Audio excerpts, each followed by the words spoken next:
Hello everyone, this is Tall Tom, and this is going to be the first in a series of basic Forge World tutorials. I wanted to make a series of videos for brand new people to the Forge World that have never tried or attempted to forge their map but wanted to get started and just didn't know exactly what to do or how to do it. So if you're already familiar with forging, this may be a little boring for you. You might want to go to a more advanced video. This is for brand new basic forgers. So let's get started here. You want to boot up Halo Reach and click on main menu, and then you want to choose Forge. The first thing I like to do when I forge is make sure that my network, you press the yellow button there, select network, and change it to My Xbox 360 Console. What that's going to do is make sure that there are no people coming into your game while you're trying to forge. Just imagine you're trying to be really careful placing blocks and so forth, and suddenly your buddy shows up and starts spawning tanks and shooting at you.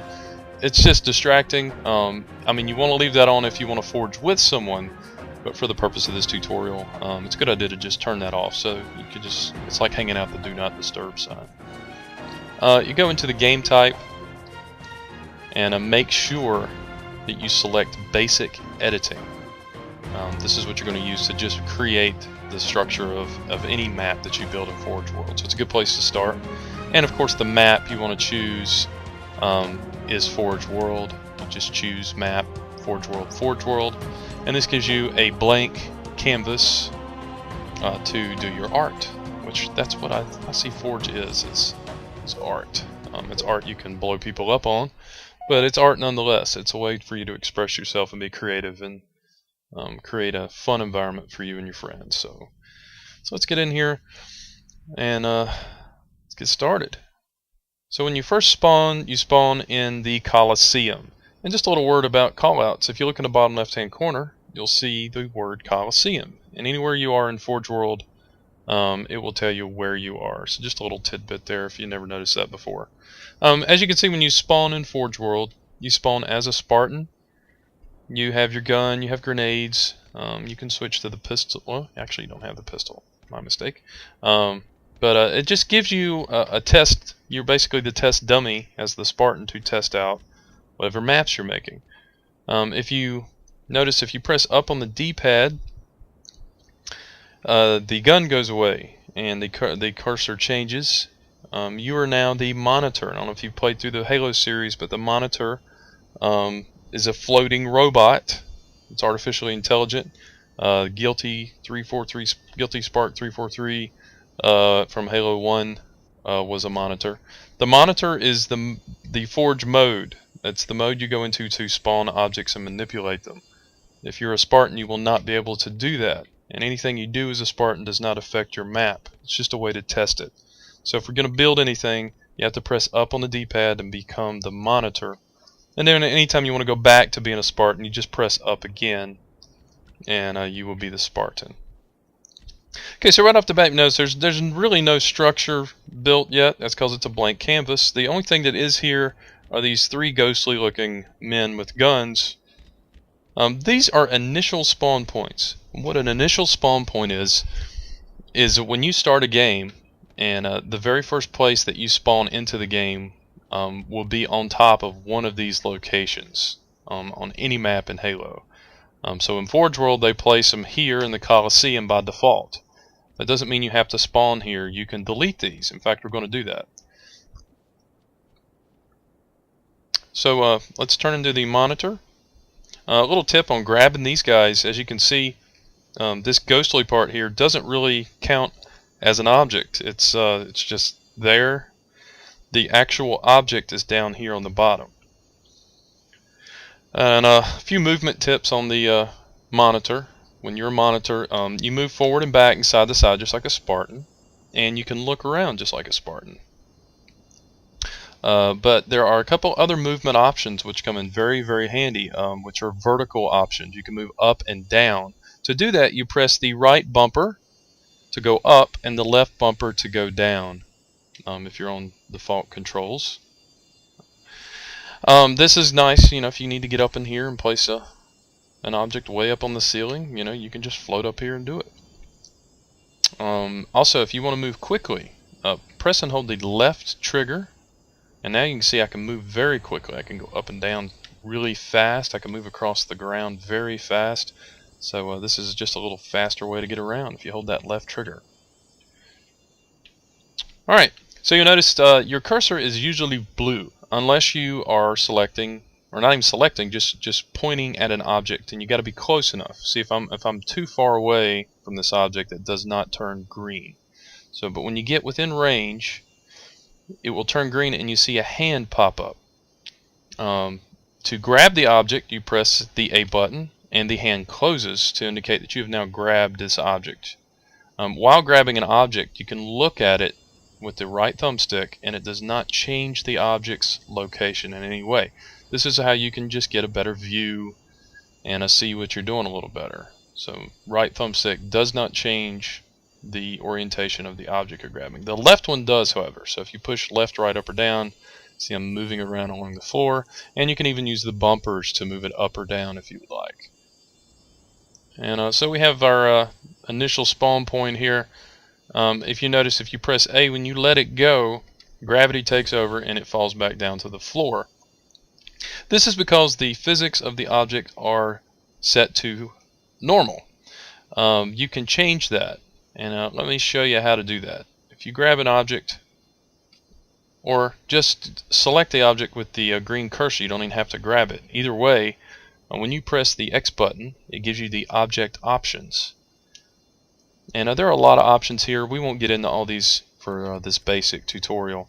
But the one we do want to look at is physics. Right now, like I said, it's set to normal. There are two other options, which are fixed and phased. Fixed and phased will allow your object to float in the air. So let's set it to fixed. And to exit that menu, just press X again. And let's grab this object, raise it up in the air, and let it go. And as you can see, the object will float. Phased I'll talk about a little later when we're actually manipulating some blocks and so forth. Alright, so let's get rid of these. Anytime you want, you can go into the Tools options, and the only option when you're not selecting an object is your rotation snap. We'll talk about that when we're manipulating some blocks later. But if you're on an object and you grab it and press Tools, you get some new options here. And one of these is delete all of these. And what that means is this particular object is called an initial spawn point. Let's say you place like 30 of these and you're like, I just want to start over. I don't want to have to run around the map and delete all of these manually, because you can delete manually. There's down at the bottom right, it says delete object. You can do it that way, but this way is a lot easier. Just select delete all of these and confirm yes, you do want to delete all of these objects. And as you see, the others down on the floor have also disappeared. So this is a very handy way to get rid of things. The reason I deleted these is I don't want to start down here. I want to start somewhere else. So let's go ahead and flat out here and get started on actually building something. So we have left the Coliseum. There's a huge world to explore out there in Forge World, but we're going to start with just a small area. And that's my first tip for you guys. If you're just starting out forging, I know it's tempting to want to make this huge epic map and use like half of Forge World, but it's a huge place and it's very difficult to make a good map that large. So my suggestion is start small and get good at doing smaller maps for like 4 to 6 players, and then maybe try to work on something more epic, because what ends up happening is you end up running around the world, spending all your time driving or running instead of actually playing, and it can actually get kind of boring. So, alright, we are in the quarry, as you can see by the call out there in the bottom left. It's a nice little area. It's a natural area, which I like. It's kind of rectangular shaped. It's not too big, so this is a good place to start. Let's start by placing an object. So press your blue button, the X button, and you can place all sorts of things, vehicles, weapons, and some other game related things regarding spawning and objectives. We're not going to worry about any of that. We're just going to start out with building basic blocks and structures. You start out with building blocks in kindergarten. We're going to start out with building blocks in Forge World. So you've got all kind of objects you can place within the structure category. We got building blocks, bridges, buildings. We're going to keep it simple. We're just going to work with some building blocks. So we'll go into our building blocks menu, and you'll notice right away that there are dollar amounts and a quantity over here on the right. If you look down in the bottom right, you'll see that there is a budget of $10,000. This is to prevent people from building too many blocks and causing the system to lag. Bungie tried to kind of restrict building too much. If you put too many blocks, the processor has to process too much information, and then the game will lag, and that's no fun. So they kind of help you out by restricting your budget. The 100 means that in this category of building blocks, I can place 100 of any of these objects total. That doesn't mean I get 100 of each of these blocks. So I get 100 of any of combination of these blocks. So let's start out with let's see, a 1x2 block. So we've got this block here. As soon as you spawn it, you are holding it automatically, and you can look around the object with the right thumbstick. You can look at any side of it you would like. If you let it go, it will stay in the air because the default physics on building blocks is phased. You don't have to leave it that way. You can put it back to normal if you'd like, and then when you let the block go, it'll fall and tumble around and act just like a real block in the real world. It'll drop to the ground. But it is a good idea to use phased for your blocks, and I'll show you why in a little bit. So manipulating the block. You can grab this block anywhere you would like. Like if you grab it on this corner and move the camera will focus on the corner. If you grab it in the middle or on the side, the camera will focus on the side. So this is good to know. Sometimes you're trying to line up like this corner with something else. You might want to grab it there, because if you grab it all the way over here, you can't really see over there. You can't see what you're doing. So always grab the block near where you're trying to line something up. Let's talk about movement. When you want to move a block and change its orientation, you must grab it first, and then you're going to hold the right trigger. The right trigger turns off and turns on the ability to manipulate the block. So while holding the right trigger, press left on the right thumbstick, and you'll see the block begins to rotate clockwise. Press right and it'll rotate counterclockwise. So you can set it however you like, and when you let it go, it will stay where you put it if it's on phased. Also, now this depends on your controller settings. I personally play on inverted, so when I hold the right trigger and press up, the block rolls down and toward me, and when I press down, it rolls the other way. If you do not play inverted, it will do the exact opposite, and that's just a preference. You're just going to have to decide how you like to play and set your preference how you like. I've gotten used to it this way. So pressing up and down rotates it this way on the right thumbstick. Pressing left and right rotates it this way. And you can do combinations. You can flip it all around all crazy. Now let's say I'm like, oh crap, I've messed up. I don't want it like this. I want it back like it was. There's an easy way to do that. You just press the B button, which is Object Tools, and there is a Reset Orientation button, which is really nice because you can press that and it's right back like it was when you first spawned it into the world. Alrighty.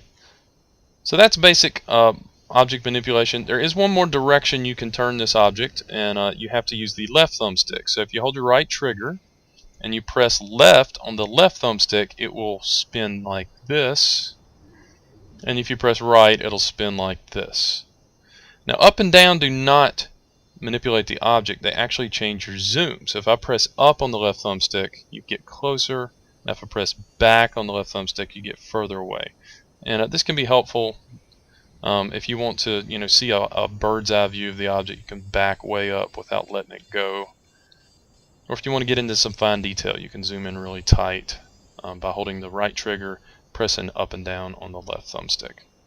So that's basically all of the manual orientation controls for flipping your object. See, I can press all of them in any order all at once and flip it all around. It's kind of fun, but it's not very precise. So let's talk about some precision manipulation here. So let's reset our orientation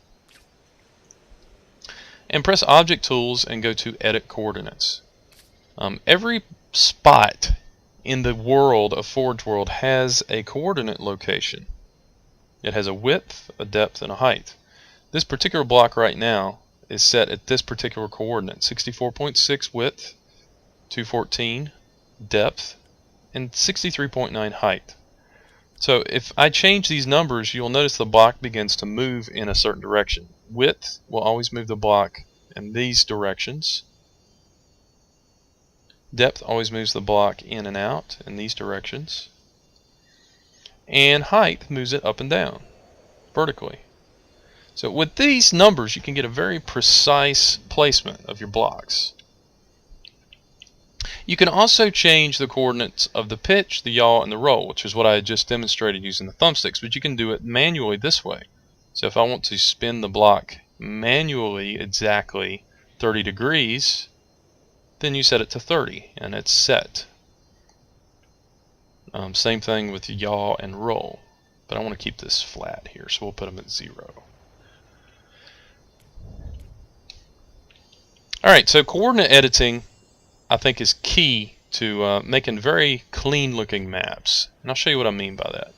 Let's spawn another block. We'll spawn, let's just do another one of these, and we'll spawn a third one. So we have 3 of these blocks. Well, let's say in my map design I want to line all these up so that, like, my Spartan, let me turn back into a Spartan. I want to just be able to just run straight on from one end of these to the other. Well, these aren't lined up very well right now. It's kind of aggravating. You have to jump and stuff. I want them to be a nice and clean run. So you got to decide what height you want it to be. Well, there's a couple ways to do that. You can grab it and pull it in here and try to manipulate it, and that can be difficult. Another little tip: when you're moving objects around, I'm using the bumpers now to move it up and down. You can see it moves quite a bit. I just tap it one time and it moves quite a bit. If you want to slow that down, if you click and hold your left thumbstick and then press it, it does a micro mode. It barely moves. So this is nice if you're trying to line things up very precisely. Also, if you want to be extremely precise, click the right thumbstick and you'll get a zoom. So now I can see very tightly here. I can see if those edges are lining up. I can press forward, and this is absolutely a valid way to line objects up. Make sure you click that again to zoom back out. And so those are pretty well lined up, but they're still not perfect. You can see it's still, some issues there, but it's pretty close. And a lot of people forge this way, and I'm not saying there's anything wrong with it, but it doesn't create a very precise surface. Things are kind of askew, and if you get really good, you can line this up even better than that. But what I recommend is using coordinate editing, because this will make sure that your blocks are lined up exactly right. So let's start with this block, and let's see what it is. So the coordinates here are width 60.9, depth 213.8, and then your height is 63.2. So I know that if I move it with the width this way and that, it's going to move in toward that block and out. If I move the depth, it moves forward and backwards in relation to the other block, and the height will move it up and down. So I can do that with all of my blocks. So let's let this one go, and let's try to get this one lined up using coordinates with the block beside it. So we'll go to coordinates, and the height looks about right. If it's not, you can bump it up and down. The depth, that looks about right too. The width is, however, is a bit of a gap, so let's bump the width in, and that looks pretty good. So let's let it go, and make sure you press A and let go of your block, because it's so annoying to get it lined up just right and then forget to let it go, and when you go to move, you actually move the block as well. So as you can see, those blocks are lined up spot on. I mean, there's no variation at all. It's a very clean forge there. And so coordinate editing is the way to go if you want very clean looking lines. Another little tip here, you can get it close and coordinate editing will kind of pull it into place for you. So see, I got it pretty close here, but it's not exactly in the right place. Well, all I got to do is press Tools and go to Coordinate Editing, and as you can see, it pulls it in there. It kind of sucks it into the grid, and that's something to note. Is there's a kind of a hidden grid, and when you grab a block and pull it a little, I've just moved that block off of the grid, but as soon as I hit Edit Coordinates, it sucks it back onto the grid. It's an imaginary, invisible grid, but it is there, and forging on the grid is highly recommended. If you try to manually place blocks without forging on the grid, it can get difficult. So try to stay on the grid if you can, and just bump those coordinates in and out. Alright, so I've showed you some of the basics on how to move and how to place blocks, how to edit coordinates, and how to change the physics. So I think we're going to wrap this part 1 of this series up. Be sure to tune in for part 2 when we'll actually start building a symmetrical base in this area here. So stay tuned for that. Thanks for watching.